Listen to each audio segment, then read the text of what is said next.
Facebook went the profile route, which most of them ended up doing, which is like you have your own personal Facebook and you have access to the page, not like I need to log into the Thoughts on the Bench Facebook page or something like that. Oh. Ladies and gentlemen, welcome back. 2 beers deep. Yeah, but that's the reasoning behind it. I can't for the life of me find the gosh dang visits. I see scouting reports. Do you want me to pull it up on my phone? Because I can probably... Okay. Your phone does nothing for us. I'm going to pull it up on the screen. Okay. Got it. Man.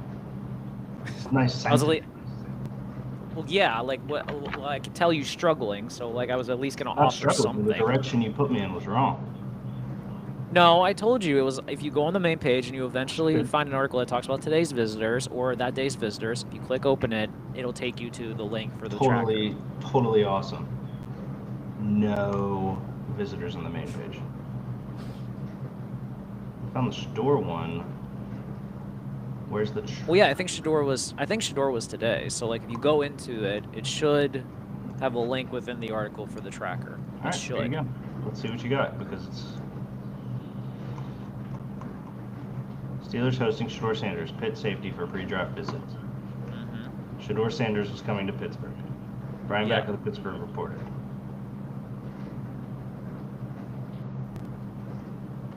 Colorado's win. Colorado, scroll down. Met with the Steelers at the Hula Bowl. Fuck, I thought it would actually have it. Oh! I'm wrong then, okay? Well, Fuck, I'll admit that I'm wrong. I know you're wrong. Yeah, I'll admit it. I'm man enough to admit when I'm wrong, damn it. Let's see. So it's not there. Is it any of these bottom ones? Let's do this.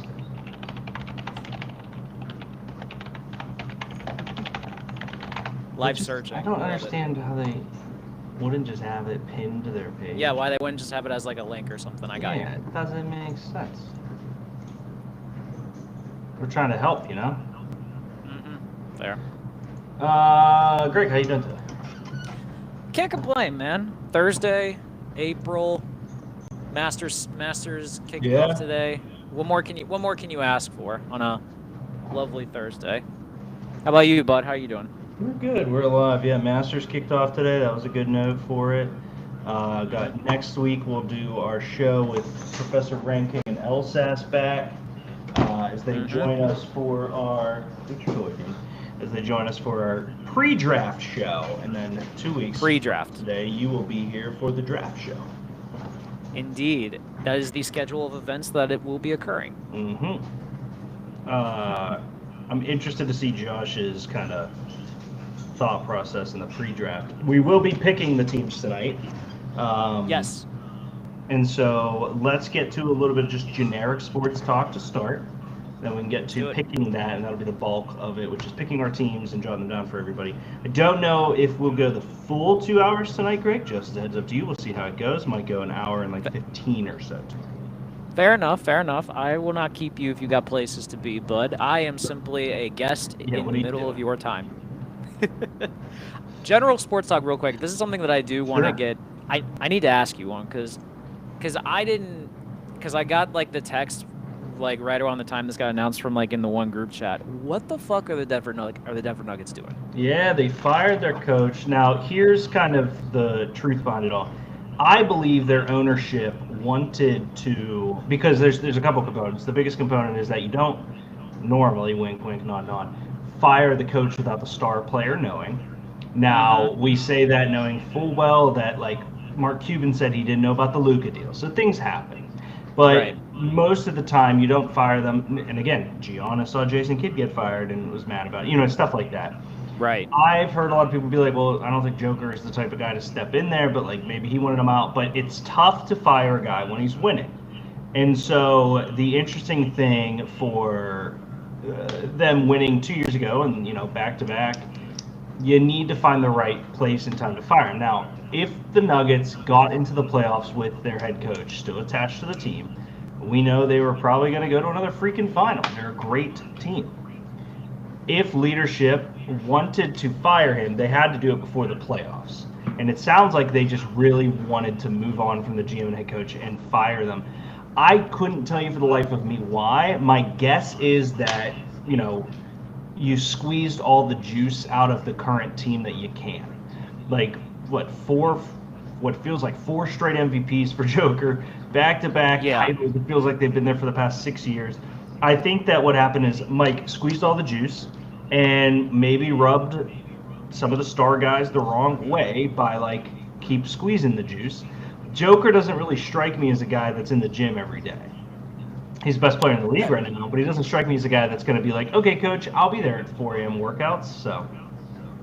Yeah, but let's also think about this too. Like, I would argue Jamal Murray is also like just as important to that team as the rest of it is, and Jamal Murray was adamant that like he wanted him as his coach. So that's where like totally fine. You cannot tell me Jamal Murray matters as much as Joker. Oh, he doesn't, but like I still think like Jamal Murray has some sort of like cachet in that organization or something, but it's just the timing of it is so goddamn strange. Now, I'm not surprised he got let go, because at this point in the NBA, I'm not surprised anymore by anything. Like Budenholzer got let go 2 years after taking the Bucks to a championship. I mean, we're at the point now where like coaches just kind of like come and go, and it doesn't feel like necessarily anyone is safe. It's like but I think it's just the coach. It's the timing that's just like so goddamn weird. Like, you are 2 games before the playoffs are about to start. The Nuggets are like, if I saw the standings correctly, the Nuggets are like, they're 4th right now, but they're like 2 games separating from like 3rd to 8th.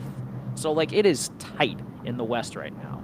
I am very surprised that they would try to make this move like when they're that close to getting ready for the playoffs, that you can't have any margin of error come up to be able to get yourself into a good situation. Now, granted, the way that it would set up right now is they'd be the 4 seed going up against the Clippers, who are on a heater right now. So they're frauds. Come on now.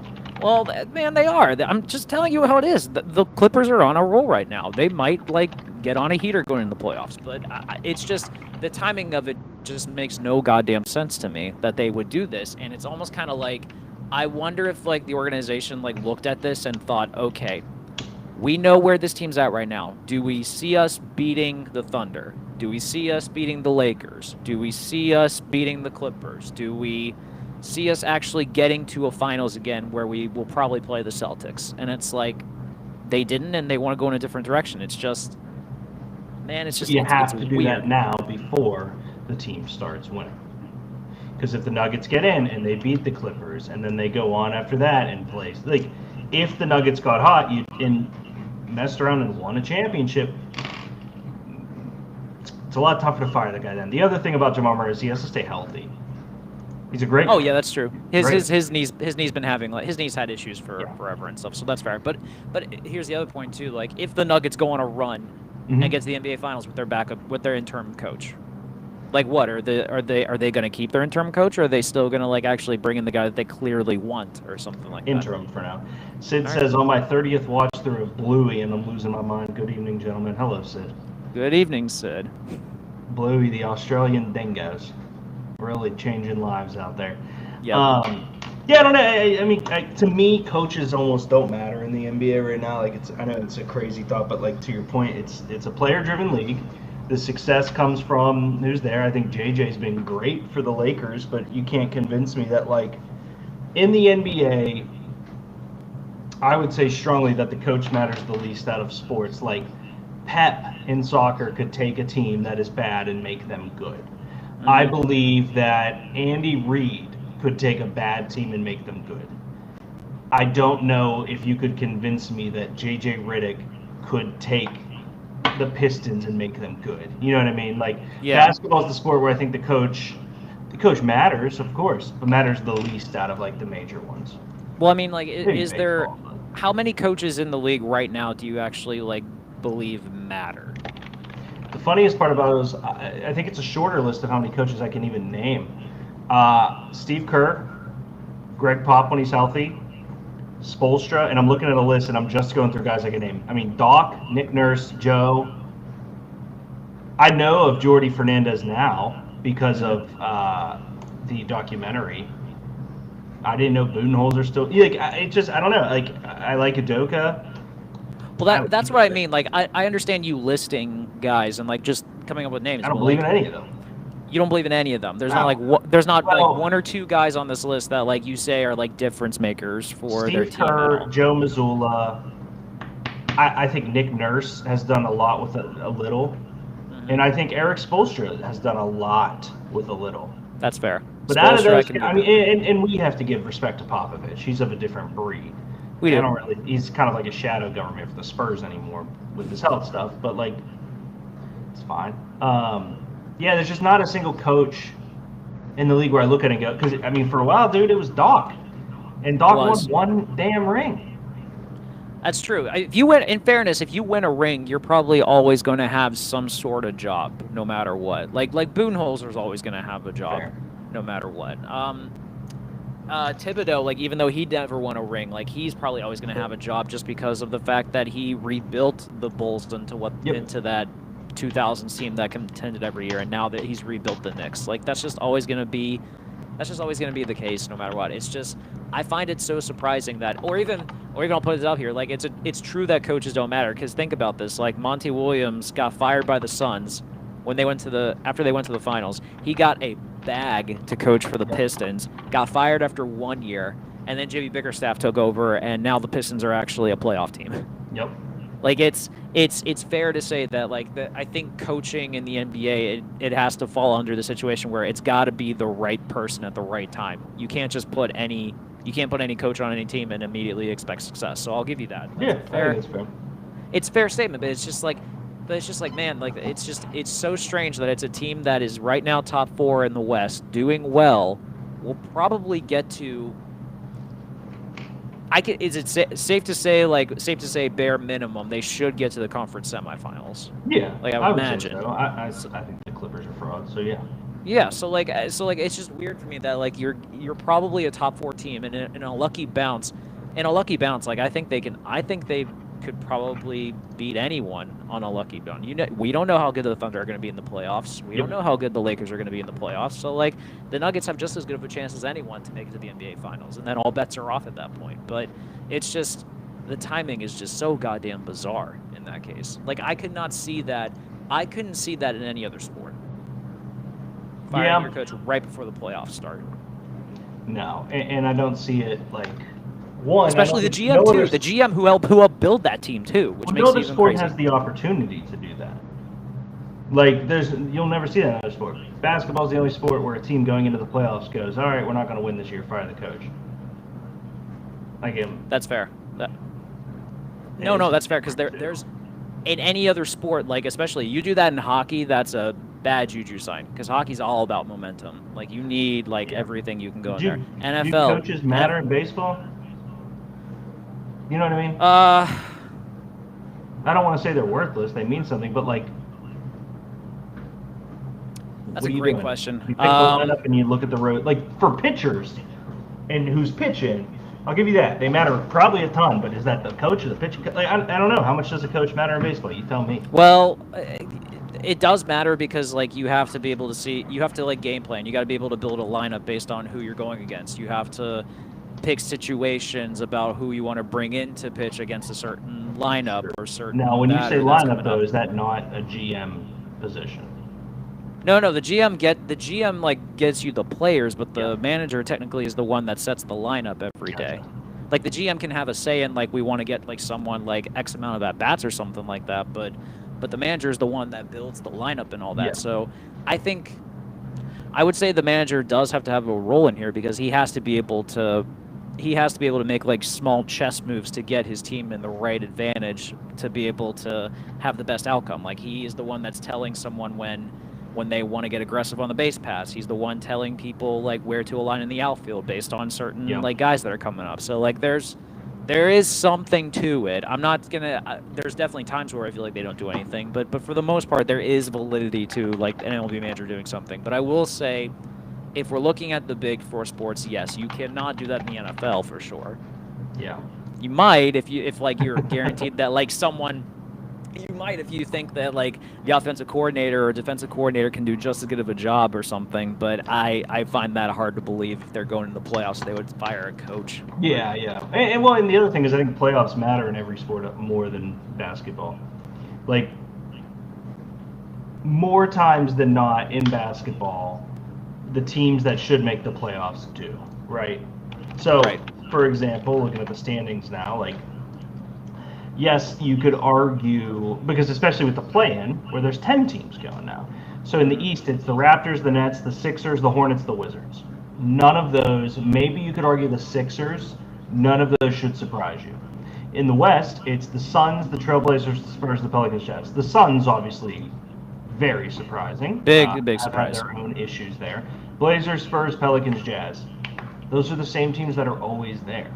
And so with that many teams making it to the playoffs, for some franchises, like the Nuggets, they should make the playoffs every single year, no questions asked, and they should be higher than the seed they are at. Doesn't make sense to me still, but if you're making a change, that's the only time you can make that change.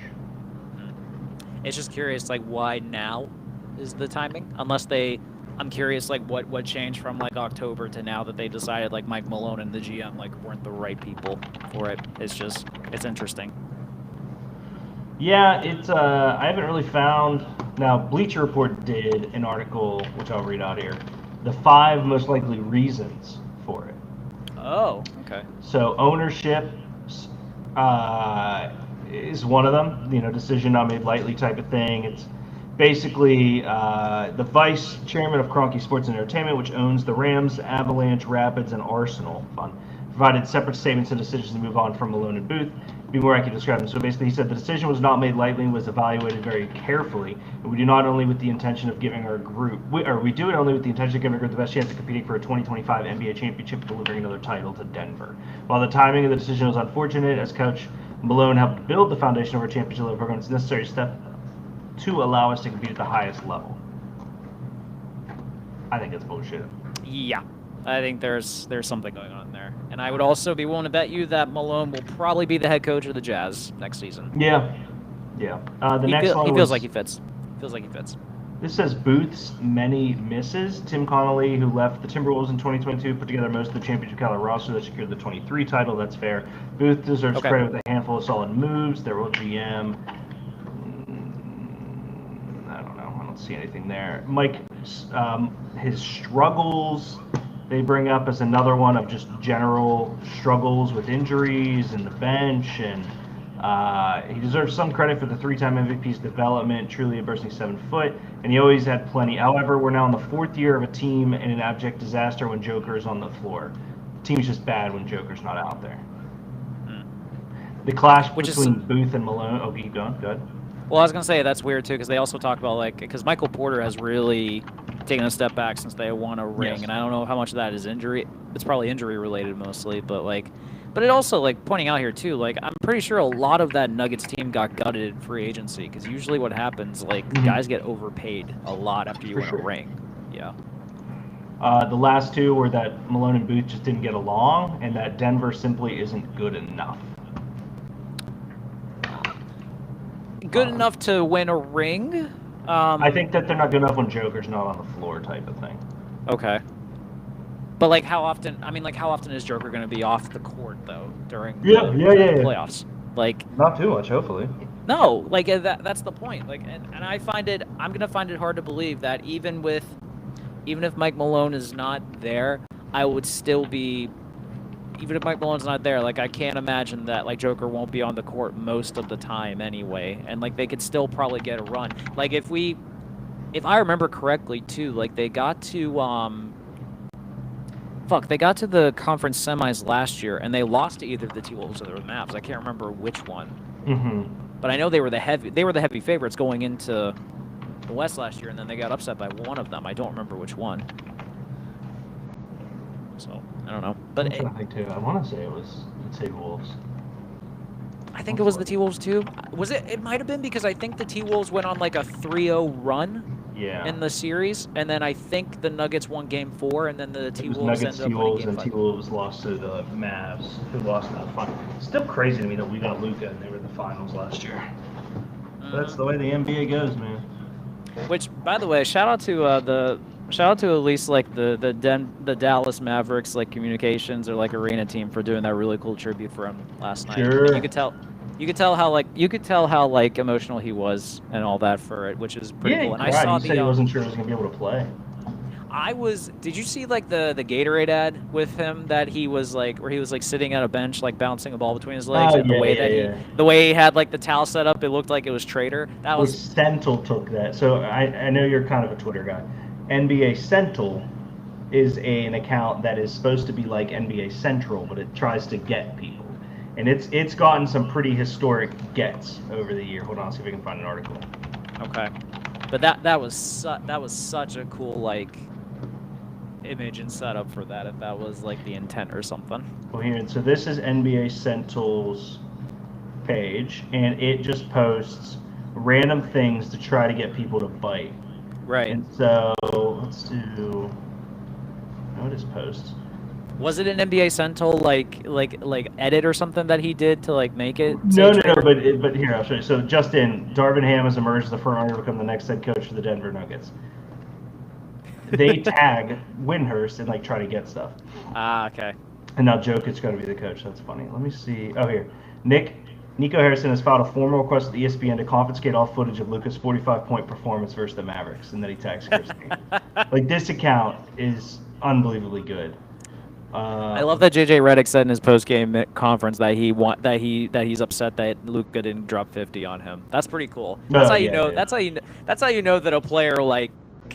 When you're a player coach and you like been there and you're like, fuck, I really wanted my guy to like just to like put a knife in them. That's pretty great. Damn, where did you guys? Oh, here it is. Luka takes shot at Nico Harrison and the Gatorade ad wearing Trader's towel. It is cool. Now, hear me out. If I was Gatorade, and it's tough. I've seen players that just like have that and they don't catch anything, but that is Trey Tour. That's funny. That is. It 100% is. I would like look at this one. Denver Nuggets have reached out to Stranija and Nemanja Jokic for potential GM and coaching positions. Oh my god. Dude, it's good, and it's gotten some people over the years that are great. Mhm. Let's see. That's hilarious. I have actually never seen this account, so that's pretty awesome that it's like been able to pull something off like that. Let's see. I'm trying to find like, because it got shut down for a little bit. I'm trying to find some of the best ones where they get people. So some reporter or something, or like some snoop like actually got fooled into thinking that like it was a real thing. Well, they'll post something and people will be like, "Oh my God, can you believe that?" And they just get them. Okay. Like this one, Denver Nuggets are edging themselves to make Jokic new interim coach of the Nuggets. Like, and they put up a Polymarket Sports stuff. Denver Nuggets are really interested in interviewing Carmelo for head coaching position. They just toss up 1 trillion tries. Yeah. But and what's funny too, what really sucks too is they're verified. So like. Oh, it's hilarious. And look, this is NBA Central, and it says odd for Stephen A. Smith, vice presidential pick. And NBA Central is saying, "Oh, they're copying me." Dude, it's one of the best accounts in sports. Oh, this is incredible.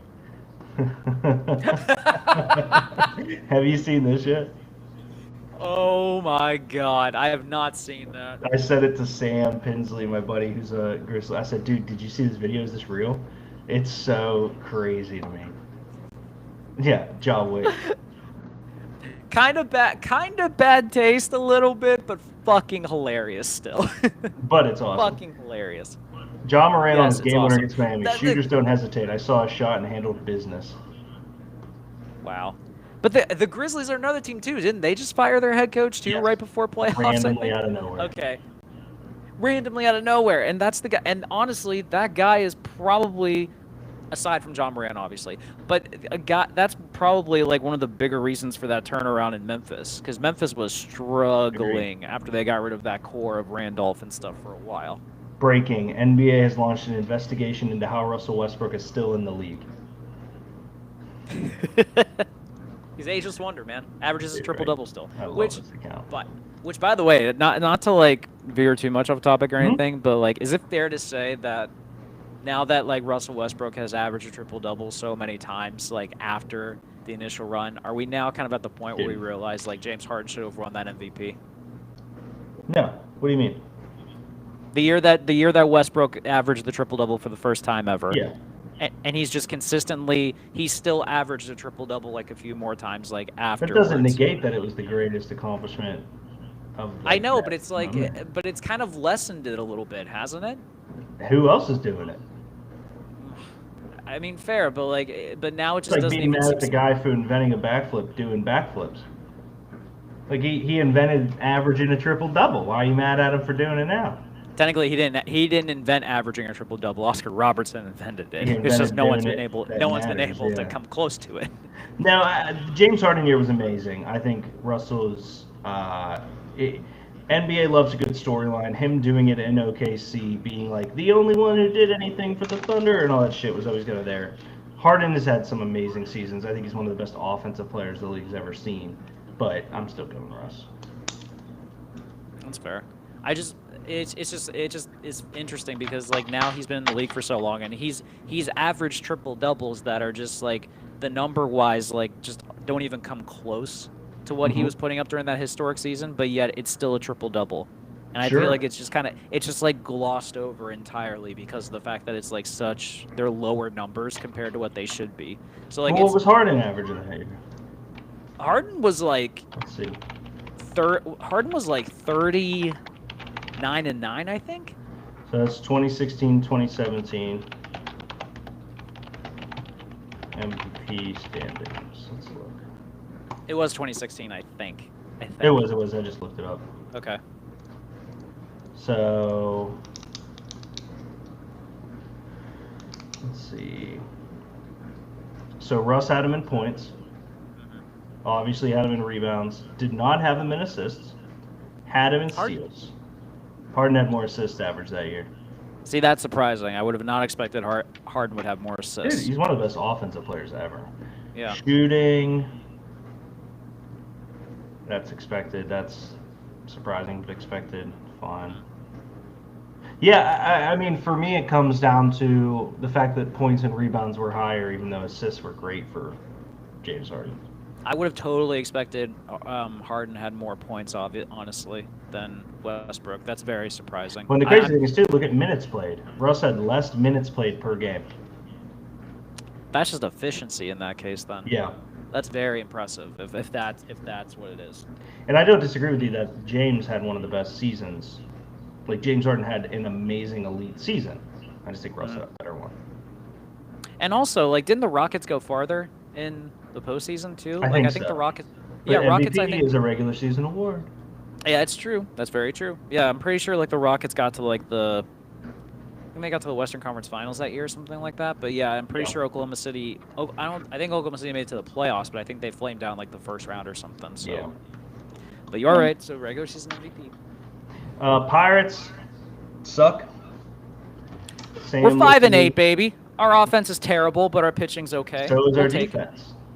Yeah, our defense is horrible. The outfield's bad, and that catcher, first baseman. Oh God, Deke. When I watched that live, I immediately thought that was going to be one of the worst plays in baseball history. I am amazed that Ke'Bryan Hayes had the wherewithal to still get the ball and tag the dude out. I'm amazed. Yeah, dude, that was the first thing I've noticed too. So now I'm scrolling through to see if I can find. I was like, at least they got that out, because if they wouldn't have gotten that out. But here's kind of my issue. Yeah, is this worse than? Still doesn't. So Andy Rodriguez, oh my! A big-time collision and out at the plate. Whose fault is this as a baseball guy? It up. I would assume the first baseman. Well, why is the first baseman catcher doing is that? So. Yeah, because basically the way it's set up is like the pitcher is the one that's calling it. It's the catcher's responsibility to be able to track it. If the catcher yells "I got it," everyone has to back off. But if the catcher doesn't say anything, then it's kind of like fair game at that point. The interesting thing too is like the first baseman, Andy Rodriguez, is actually a catcher. His primary thing. So I don't know if the wires got crisscrossed or he hurt him like last minute or something on that. But yeah, technically it's the catcher's responsibility. But But Deke, when I saw this live and I saw him drop this, I immediately had like the Will Craig like Chicago Cubs like air like pop in my head immediately, and I thought this was going to be way worse than that. So Wait, is this worse than the one we had a while ago that was like the miss throw to first or whatever? Remember that terrible one? That's what I'm talking about, the Okay, Will Craig okay. like Chicago Cubs thing. But no, it's not worse because they got the out. That's the whole point. Like this play is null and void now because of the fact that they got the out. Like it was I don't know if it's null and void. But it's a blunder, but they got the out. Like that's all that matters in the end. Trying to find the Will Craig. Yeah, dude, like listen, I get it's ugly. It is very, very ugly. This one on the ground is short. But it doesn't matter. Like it happened. Cake throws high at first, and that costs him a throwing error. Yeah, that was. I get you. Here's what I'll say. I'm on your side for it's not as bad as the Chicago one. I'm not on your side that it is null and void. Where it was initially. Watch this. Still doesn't. So, Andy Rodriguez, oh my! A big-time collision and out at the plate. And I'm with you. Because it of was the 2 heads-up outs, play by Hayes. We can have that whole discussion where it's like, well, they only needed that 1 out, right? I think it was 2. Mm-hmm. Yeah. Yeah. Totally cool. Yeah, hey, we got it. That is still pretty gnarly stupid. So okay then. So here's the question then. Like, is it all? Does the runner get like an egg on his face in this case too because he still got called out? I think so. I think this is a huge mistake. Like, because watch right here, he's rounding. Complete. I would have hurdled that shit. Yes, I agree.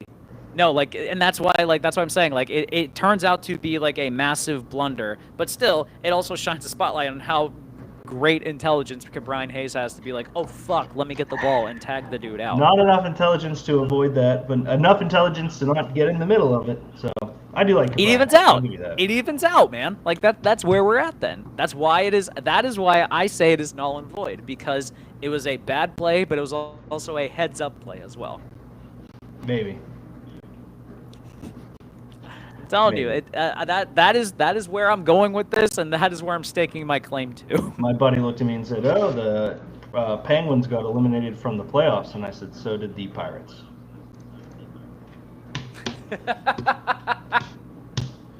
Unfortunately, that is the case. Yes. Let's take a look at this Steelers Depot pre-draft visit, and then we will pick.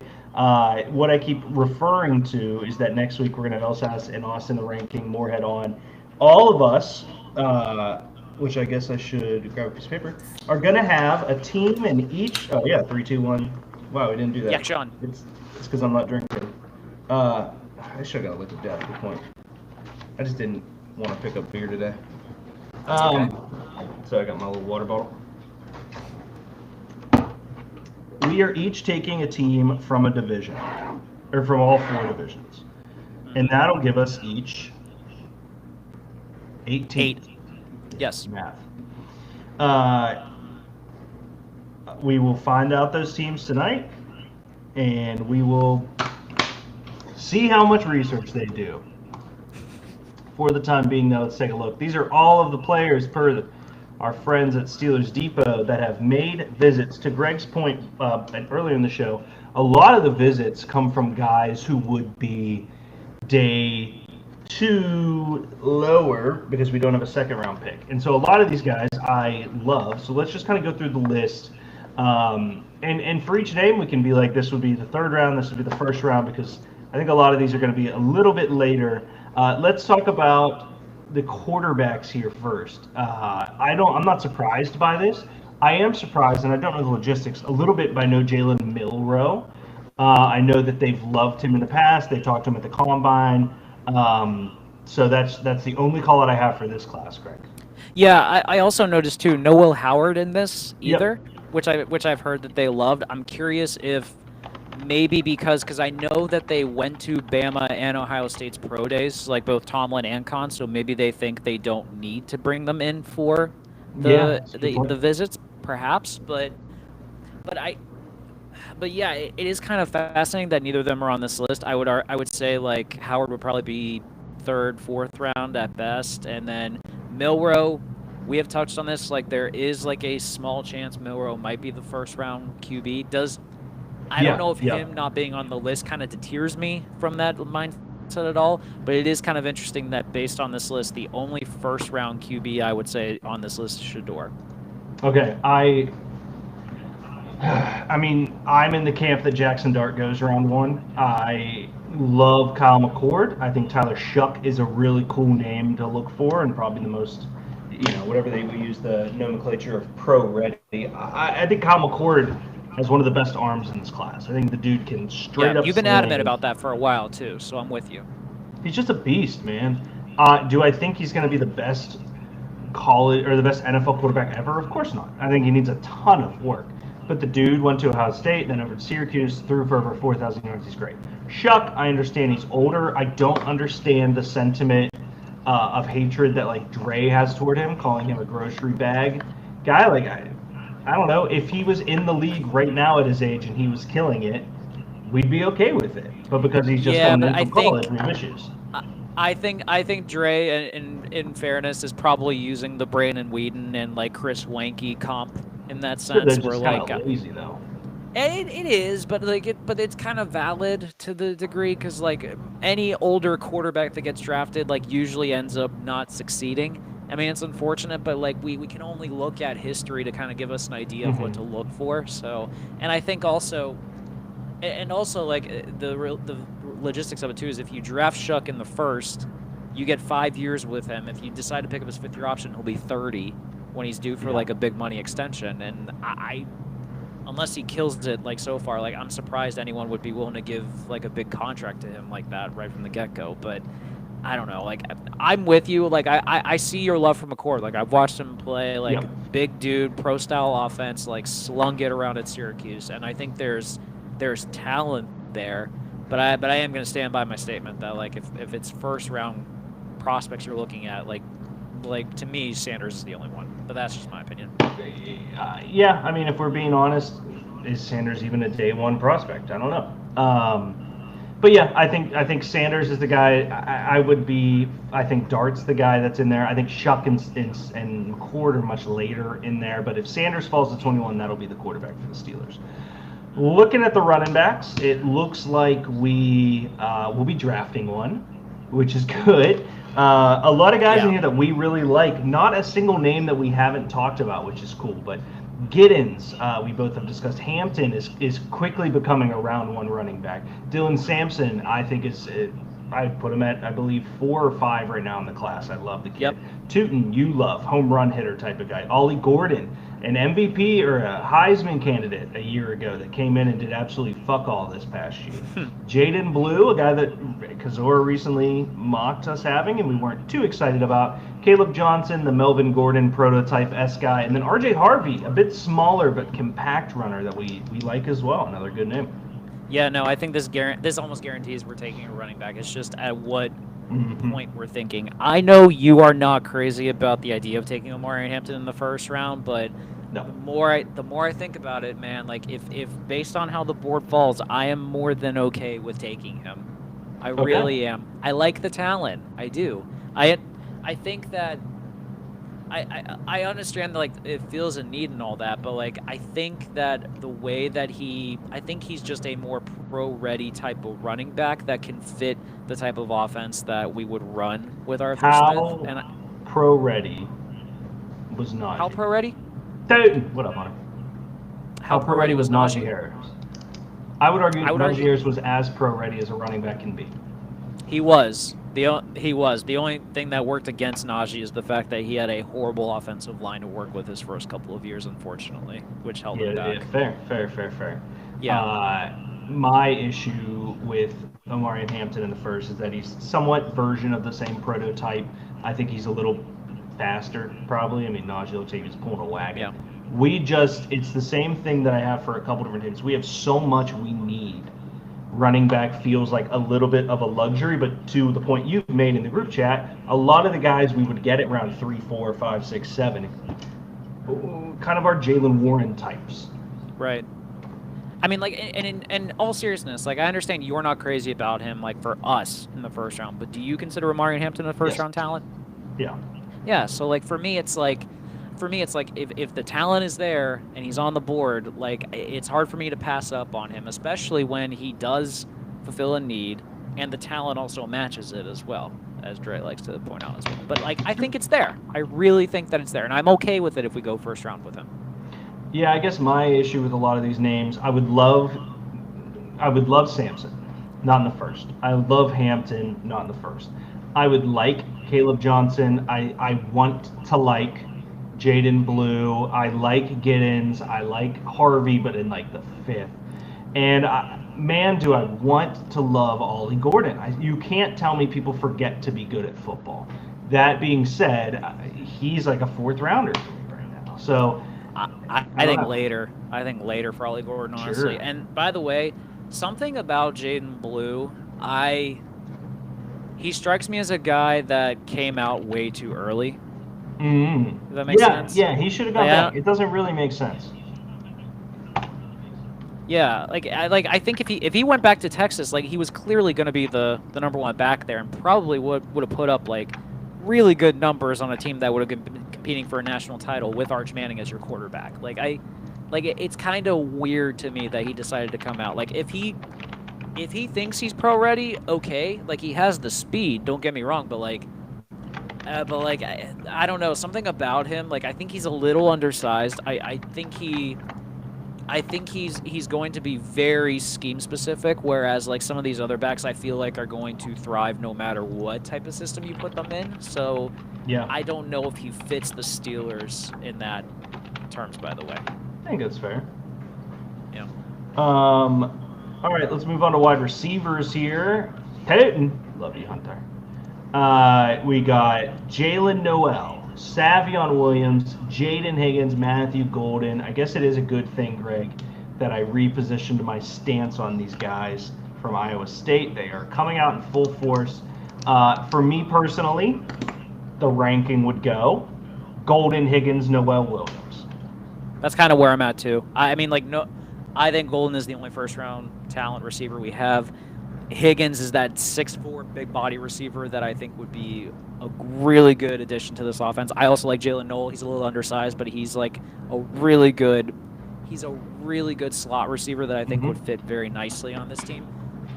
I didn't realize Savion Williams was getting Deebo Samuel comps, and that kind of irks me a little bit. Yeah, agreed. Yeah, so like I'm not crazy about that because I don't know if like Savion Williams was even used in that type of offense. He's 6'4" also, which is not Deebo. Deebo's shorter, but Deebo's also on a good day. Yeah, Deebo's shorter and compact. So like he was able to be like a big body dude and something. So like I do not get that comp whatsoever. But the yak stuff, the end around stuff, that's what he's all used for. But for me, that doesn't scream Deebo. That doesn't really make sense that it would be Deebo. I see, I don't know. I mean, Chase, I don't want to do that. Chase Claypool was on some of those end around routes that we really liked early on in his career when he was actually good. The Matt Canada routes, if you will. I don't know. Here's my issue with Savion Williams. Going into this next season, our wide receiver room is DK Metcalf, George Pickens, Calvin Austin, Roman Wilson. And then we look at there's some, we have, I don't think we still have Ben. We have... no, we got Skoranek. They gave him a 2-year deal. Scotty Miller, Ben Skoranek, Brandon Johnson, and Lance McCutcheon. Whoever the fuck those last two guys are. Scotty Miller, Ben Skoranek are there. That's fine, whatever. Really, Metcalf, Pickens, Calvin Austin, Roman Wilson. Scotty Miller, sure. Savion feels like another, and so does Higgins, just another big-bodied receiver. And don't get me wrong, I think Calvin Austin is great. I think he's great for what he is. I don't know. It's weird to have, and maybe they're expecting us to not have Pickens next year, which I think is a huge possibility. And so we're trying to get the next Pickens or something like that. I think that's much closer to a Higgins than a Savion Williams. Yeah, I agree. For the big body type, like X receiver that could like go and make a play, perhaps. I mean, if they like Higgins enough, I'd be okay with it. I don't think Higgins will be there in the third round, though, unfortunately. But I mean, like if we're looking at first round talent, I mean, like that's another situation. If Golden's at 21, would you take him?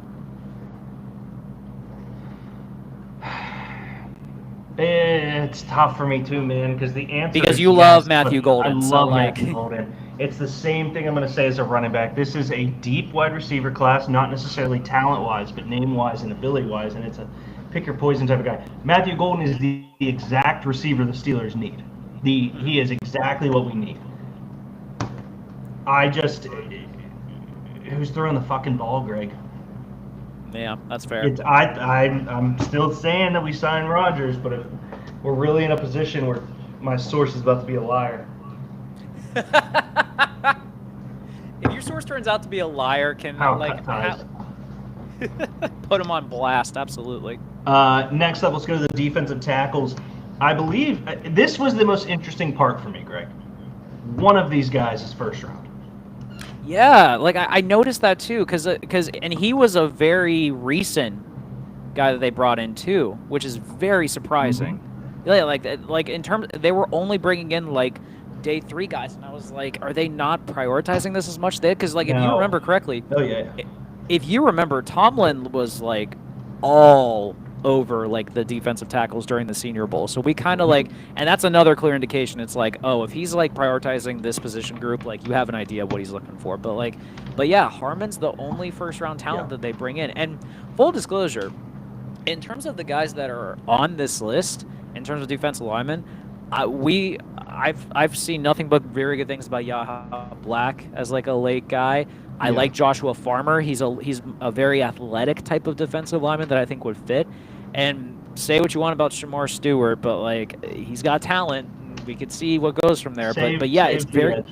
No, we can add the edge in here. Okay. Sorry. Add Shamar But it's Stewart. weird. Yeah, but it's weird that Harmon's the only like true like first round defensive tackle that they have in this thing. It's very odd, and it kind of like it doesn't make you think that they might not be prioritizing it as much as we think. I think it's not happening in the first, and the reason is exactly what we said. Now, if Shamar Stewart falls, because here's the report that comes out today, the contract negotiations with TJ Watt are not going well. TJ saw what Miles got. He's not a big fan of where we're at. Now, that doesn't mean we might not get there, but we did this once before with TJ. We waited until the nth hour, and it just became a whole thing. So I understand why they're doing Shamar Stewart. Maybe we can move forward with Highsmith, Herbig, Stewart. None of them are TJ Watt. So I get that. Derek Harmon, only one there, but I am fully in the camp, and this is what Alex wrote in his mock. The Steelers are trusting that this is a deep defensive tackle class, and they are trusting that Keanu Benton is going to take a huge leap. And so you can get J.J. Pegues in the 4th, Yahya Black in the 4th, 5th, Joshua Farmer in the 4th, 5th. I love Jamari Caldwell out of Oregon. I think he's a physical freak. All of those guys you can get later. And I do think this is the depth in this class is so the headline. This is not a top-heavy class. This is a deep class on defensive line, on wide receiver and running back, and I would even say on cornerback. So that's why I'm not too shocked, but it is telling to your point. They are not going DT in the first. Yeah, it's odd too, because like the guys that like we are all thinking they're gonna go within the first are like right in that wheelhouse of what we're projecting, like Kenneth Grant, Walter Nolan, Derek Harmon, and stuff. And it's like, and I'm just surprised that no one's brought them in. Like especially Field Yates was gushing about how great of a workout that Walter Nolan had at his pro day and stuff. And I'm like, you would think that they'd be all over that and stuff like that. Now But the I guess flip not. of that is if Grant or Nolan or kind of shoots it in the foot, Harmon's brought there. If those two are there is the understanding that maybe they have them graded so high that if they're there, they're taking them and a visit doesn't matter. It's like Troy Fautanu. Like they didn't think he was going to be there when they took him last year. Yeah. I don't believe that's the case, but that is something that could be true. Maybe they're like, dude, no way Walter Nolan falls to us, so let's do the visits with guys that are later, so if he doesn't fall, we're prepared for the later thing. I don't know. That's just kind of where my head was at with that one. But adding Shamar Stewart into that mix, it's a class of names that I'm excited about. Yeah, it's guys that you do see potential in. Do they have immediate impact right away as rookies? Probably not. But you at least have like the measurables to go off of and stuff like that. And here's the other thing too. You've also kind of softened your stance on Shamar Stewart a bit because of how, and you're not the only one. I've read stuff that people have kind of said like how Texas A&M's defensive line was disorganized and messy like all year, so you couldn't get like an actual. It's a scheme thing for me. So Shamar Stewart literally has gotten a sack and a half 4 years at Texas A&M. You have guys like Nick Scorton and Shamar Turner on that line as well, who are great. What I've heard from Stock Exchange, or I've heard from ESPN, I've heard from a lot of people, is that none of them will talk bad about A&M, but all of them will say, we were asked to do a lot. The A&M defense asks them to plug holes instead of, none of them were able to just pin their ears back, as the phrase goes, and charge at the quarterback. That being said, welcome to the NFL, where you're not going to get to do that either. But if a guy like Todd Bowles, or let's say the 49ers get a hold of Shamar Stewart, and you got Saleh back in there, if you get the right system and coach, he is one of the best athletes. I'd say top 3 athletes, him and Hunter and Nick Emenwari are the guys I'm looking at in this class. My issue with him is if you are not going to produce against insurance salesmen, what makes me think you are going to produce in the NFL? It's a fair point, and it comes down to how much of it is going to be based on like I'm simply doing what my coach tells me to do. Exactly. Or how much of it is like my talent wasn't good enough to beat these people. I think it's closer to 1 than 2. But you also, this is a conversation we have a lot of the time too. You can't teach size. You can't teach speed. You can't teach work ethic. What you can teach is better technique in rushing and things like that. And so if you're looking for a guy like Shamar Stewart to join your team, nobody cares about my opinion. My opinion is you need to have a coach on that staff who looks you in the eyes and says, I can make this guy work. Because if you do not have that, if you bring him into a team that is way more offensive focused, if you bring him to Atlanta, he's going to fail.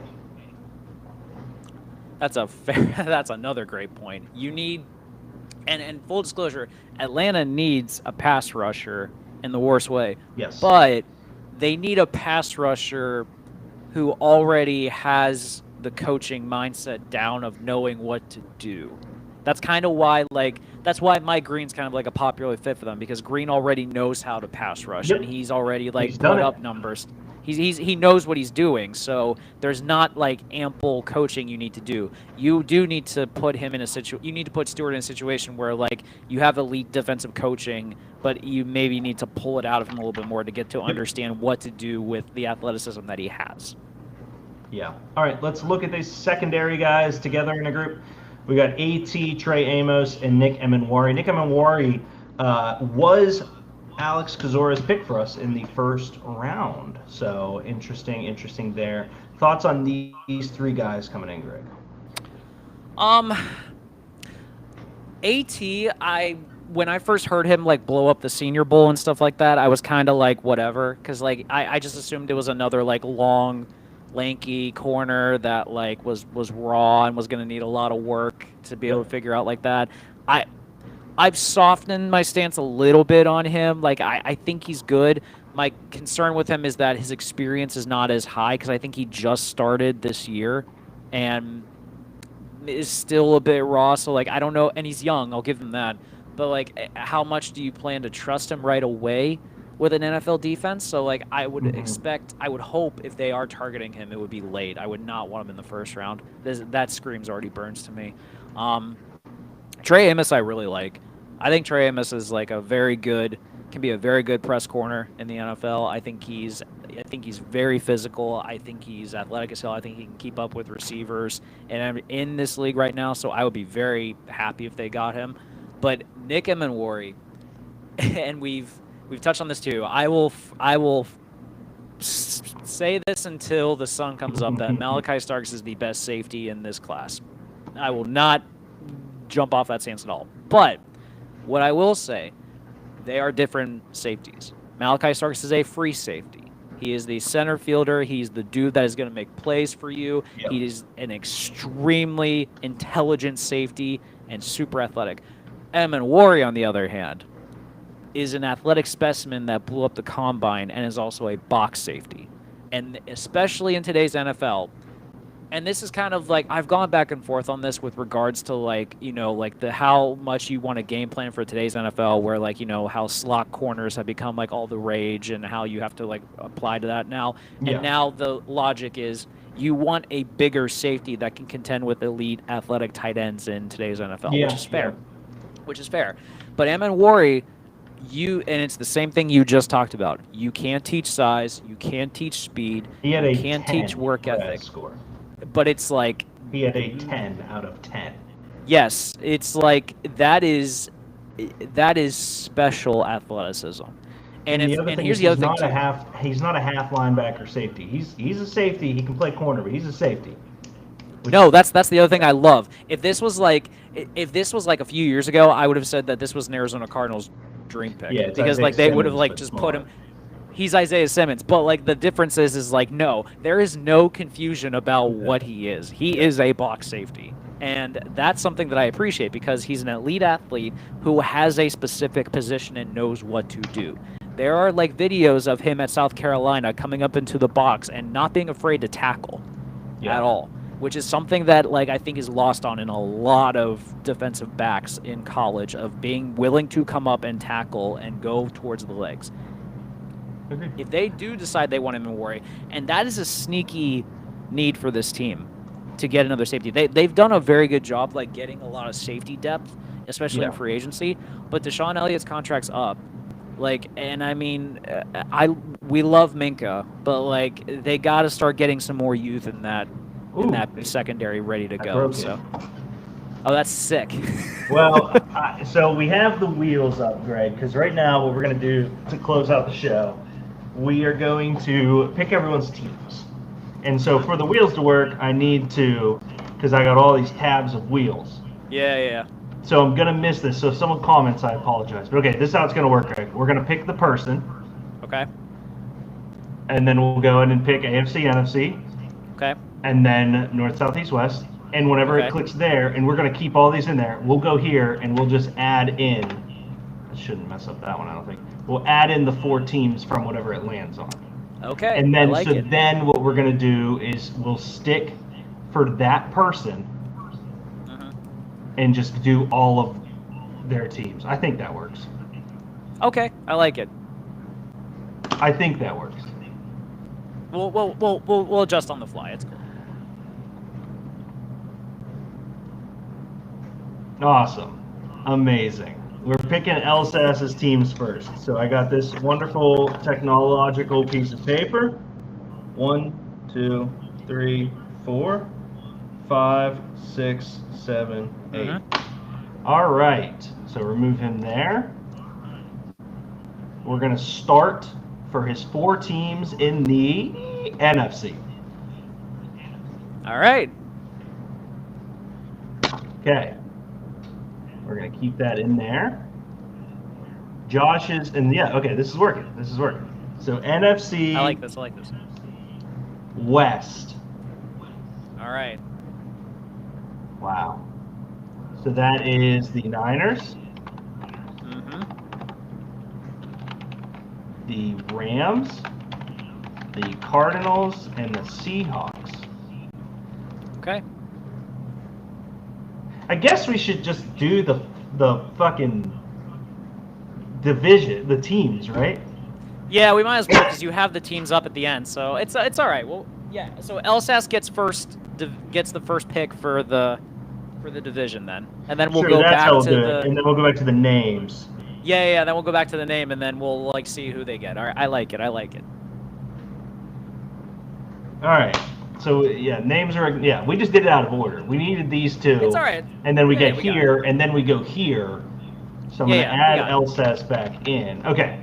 So LSAS, we should do 1, 2, 3, 4 each time here. So LSAS is 1.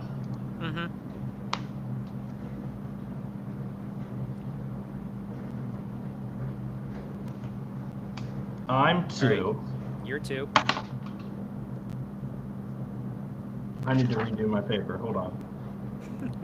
LSAS, Deke, Austin, Greg. NFC West, Josh got 1. I got 2. Okay. Yep. Number 3, and if it goes back to one of them, that's fine. We'll just reroll. That is Greg is 3, All right. which means Austin is 4. Oh! Okay. Wait, no, you're not. No, you're not. I'm going to be a liar. Austin. No, Okay, it's you. This is crazy. Much closer. All right, this one. This is for 3. Okay, Austin is 3. Austin. The fucking You are wheel. 4. All Okay. right, cool. Now, let's just knock all these ones out. And we'll just get all the numbers, and then we just got to go pick the teams, right?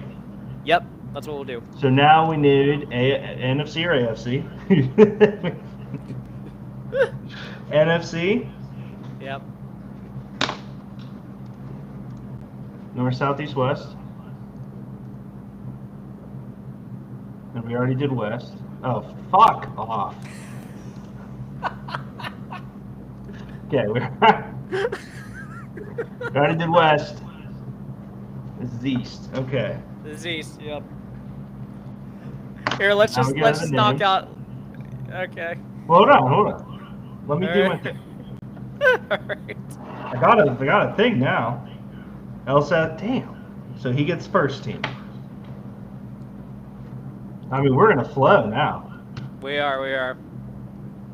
This would have been easier on ChatGPT. That's Austin at 2.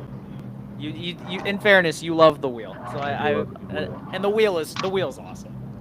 Okay.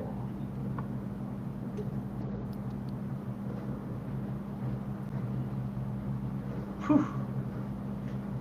I am 3. You are 4. Yeah. Okay.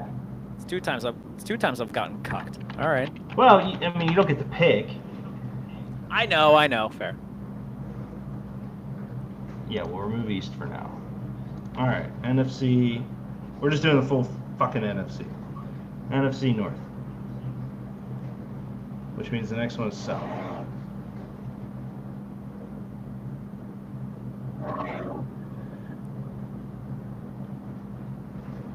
A North, and I'm just writing these down. South, East,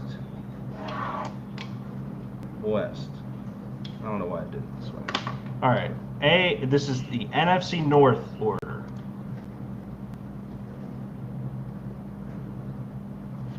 Austin. Maybe. Yeah, Austin. Yep. NFC North, Yep. Austin is the 1.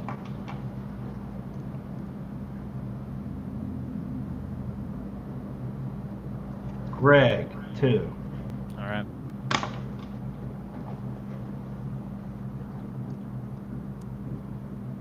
I hope I get the Bears just cause.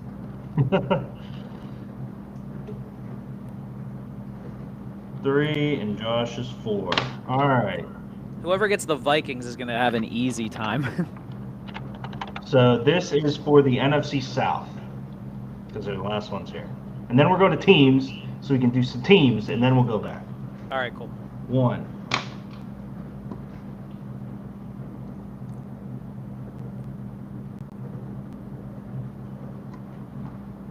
Greg gets 2. All right.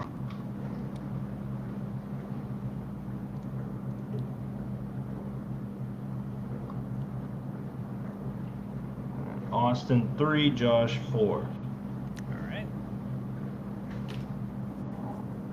Okay. Holy shit. All right. NFC West. This first team is Josh's. Ooh, okay. The 49ers. All right. Josh gets the 49ers. I get. Hell yeah. Cardinals. Athletes everywhere, man. That's a fun one. They have nothing going for them. I can just pick whoever I want. Austin gets Seattle. Better not let Chip down. And that means Hugh Graham gets the Regs. That's what I was just about to say. You get the Rams. All right, NFC East. No, it's, Eagles, Cowboys, right? Yeah, Eagles, Cowboys, Giants, Commanders. All right. First one up is Elsass again, and then Austin, and then me, and then you. Nice. There goes Shador. Unless Josh gets the Titans, and then he might take them then. Austin receives. Commanders. Damn it. Ooh. He doesn't have a lot to work with for that one. I wanted them there. They have so much going for them. This is for me. Fuck, that's so boring. I get the Cowboys. You get the Cowboys. That's a good one. I wanted them there. All right, NFC North. Lions, Bears, Vikings. Packers. Thank you. All right, number one here is Austin, and then you, and then me, and then Elsass. Packers for Austin. Okay. That's a boring one. It is. I want Bears, I think. Oh, come on. Give me the Bears. Give me the Bears. Greg gets the Vikings. You didn't want the Lions? Oh, fuck. There were like 4 picks. Well, we'll see how much we get through, but fair. The Vikings, you need to trade a little bit. This is for me. Hell yeah. Oh, fuck you. Josh gets the Lions. All right, NFC South. NFC South. I'm okay with Elsass getting the Lions. He understands Dan Campbell. He gets it. All right, NFC South goes Deke, Greg, Austin, Elsass. Yeah. Panthers are going to be a fun one. Yeah, I'm excited about that. Greg, this is you. God. Okay, that's a great one. Oh. Pick a quarterback. Nine's going to be brutal. Nine's going to be brutal to figure out. This is for Austin, who gets the Falcons. That's a good one for him. Yeah. And Josh, you get the Bucks. Josh gets the Bucks. I was one. I got the Panthers. Oh, sorry, yeah. All right. Let's decide the order. For the AFC. Yep, this is for the AFC North. I'm just picking it. Oh, we got chat messages. Josh, why would Greg and I not get our second teams? I do understand, man, can't peel. See, Josh, this is Riverside, in which case I could just share the tab, but because I'm doing 2 wheels, I need to come back here and you see the spectrum of life.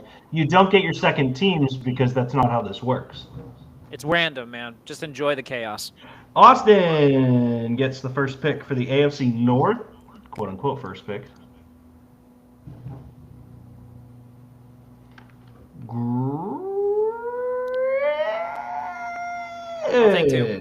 I'll take 2. Well, maybe. Depends who you get, you know? No, that's true. I like the illusion of choice. I know, right? Like, I'm kind of happy, but I'm like, fuck, I still don't know who I'm getting. That's why the wheel is so chaotic. That's why the wheel's chaotic. I love it. This is for the AFC South. Oh, that's going to be an ugly one to figure out. Josh said get Baker weapons done. Austin won again. Okay.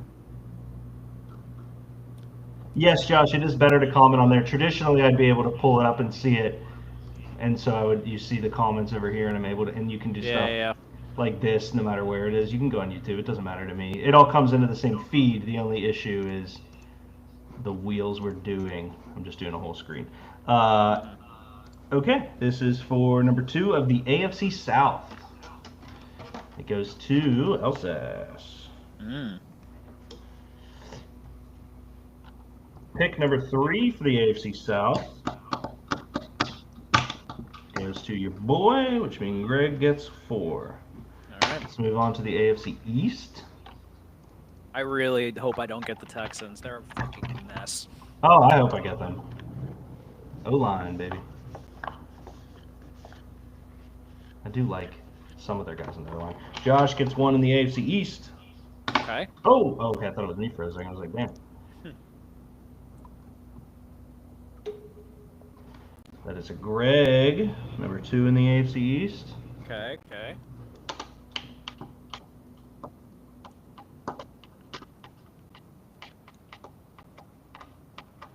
And woo, 3 for me. Austin is Okay. 4. All right, let's finish out the AFC West. Is there any team you want here, Greg? For the West, I kind of want the Raiders actually. Oh, really? I really want the Raiders. I want That's the six. Broncos, I think. That 6 pick is gonna be like Agreed. is so interesting. Austin is 1.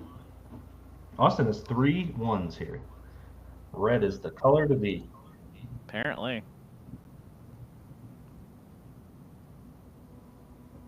Elsas with a chew.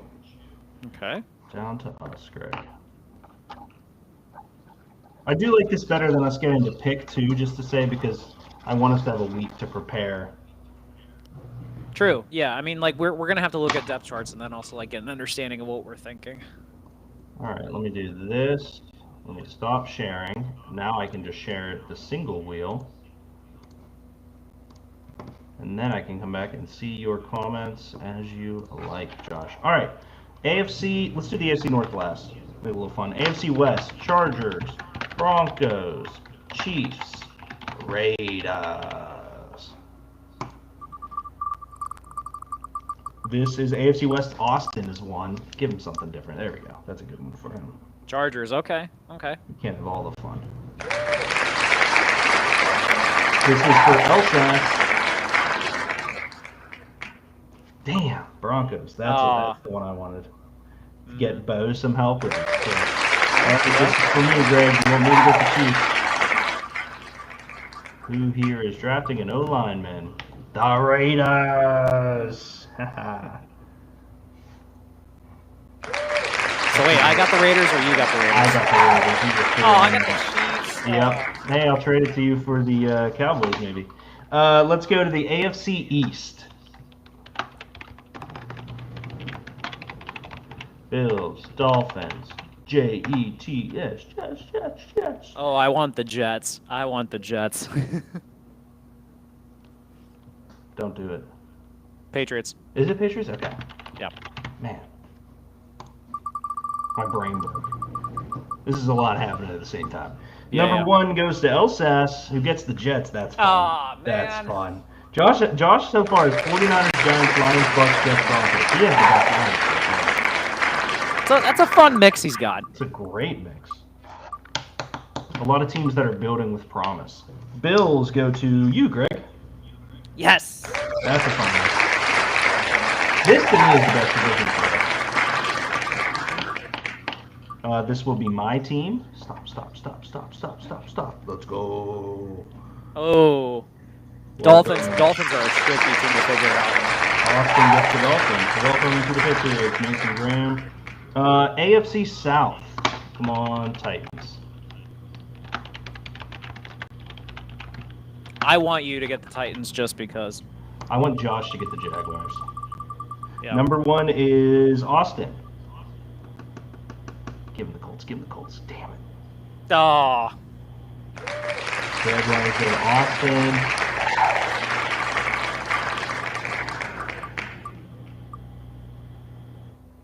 Number 2 is Elsas. Elsas gets the tits. That's a fun one. But I mean, first is easy, but then on the back end, that's going to be a fun one. First is maybe not easy. I would not be surprised. Again, I brought it up earlier. I said Josh might go Shador number 1. He might. I get the Colts. You get the Texans. Oh, Shouldn't have fuck. said anything. I also want to do as well, Josh. You get a chance to bring Shador to Tennessee. Fine, I won't play, then you mean wheel. All right, AFC North is last, Greg. All right. Let's see which one of us nut jobs are going to be responsible for our hometown team. I also don't think there's a bad team here because we know them so well. Like, priority list for me would go Steelers, Browns, Bengals, Ravens. But I also Honestly, not the same mad for at me. The same for me. I think the Browns would be a lot of fun to be able to figure out their draft strategy for. The order is Austin, Greg, Elsas, Deke. This is for Austin. Oh boy. Oh boy. Damn it, man. I was hoping Austin would get the Bengals. I was hoping to get the Bengals too. All right, Greg, this is your team. There you go. Steelers for Greg. Let's go. Fuck it up. Elsas, this is for you.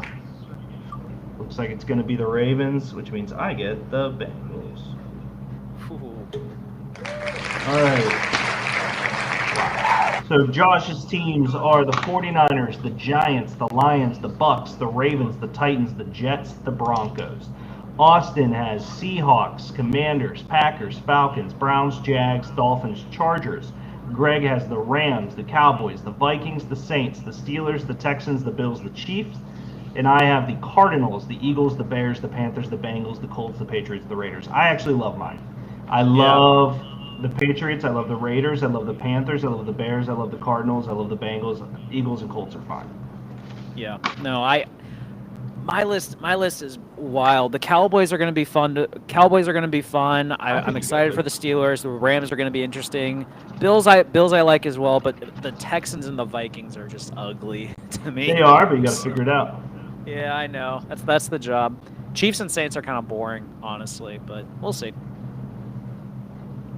All right, I'll send this picture over. Yeah, guys, so next week I'm anticipating it'll be 2 hours, but I'm anticipating being a bit of a longer show. So I wanted the Bengals. I think they're the most interesting team in the division, Josh. I think it's the Browns from a draft perspective, Josh, but that's because of their picks. The Bengals, to your point, they're losing Trey. The defense has a ton. Like, for me with the Bengals, I'm excited because every pick I make is going to be either defense or guard.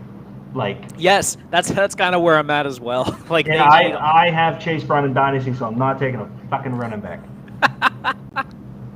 Honestly, like, if I had the Bengals, I probably would have taken Gray Zabel at 17. That just would have been me. If he's there, yeah, I mean. If he's there, that's a good pull, but we'll see. You never know how Austin is. Mm-hmm. We do. We'll probably just use PFN mock draft with all the teams, and then we'll have to have something up for everyone's picks. I don't know. We'll figure it out. We'll make it work. Yeah. Josh, thanks for tuning in, buddy. Happy Daddy Days. We're cutting a little short tonight. Got some errands to run, which is good, but we have a long show next week and a longer show the next week. Ooh, it's the time to be alive, my friend, and I can't wait. Good. Thank you all for tuning in. Josh, Hunter, Sid, appreciate it as always. We will catch you guys next week right here with 2 extra guests with a 2-hour, quote-unquote, mock draft, in which case we're going to go until we give up. We're going to tap out. Just to reiterate to Josh, I don't know how much info I gave you on this, 2-minute clock. Each person gets 3 pauses. A pause is 5 minutes. And the point of that is so let's, like, we all can agree we want to stop and talk about Greg's pick. To keep the show moving, a pause will have a 5-minute thing to it. So we'll work that out. It might be 2 pauses. I don't know. We'll see. But everybody gets 2 minutes on the clock for their pick. That way we're not going into oblivion. My expectation is the first round will be somewhat quick, aside from the Steelers one, and then we'll see where it goes. Right. Cool. I can't wait to see what Professor Moorhead's going to be rocking next week. So that'll be interesting. He better be in his professor gear. I'll start that. Better be. Here in a that's what we pay him to. That's the whole reason he's here. Yeah. All right. Greg, always a pleasure as always, buddy. The next 2 weeks are 2 of the favorites of my life. So I would say get your rankings updated, use the spreadsheet, and start looking at your teams. Yep. Get some prep work in because it's going to be a fun time. And also pay attention to the depth charts, of course. Oh, naturally. That's the first thing I'm going to do this weekend is sit down and go, okay, let's look at our teams, the needs, and I'm going to make some notes. So thank you guys for tuning in. We'll see you guys next week. Bye. Cool. We are out, brother man. Oh, this is going to be fun. Oh, I'm so excited. It's going to be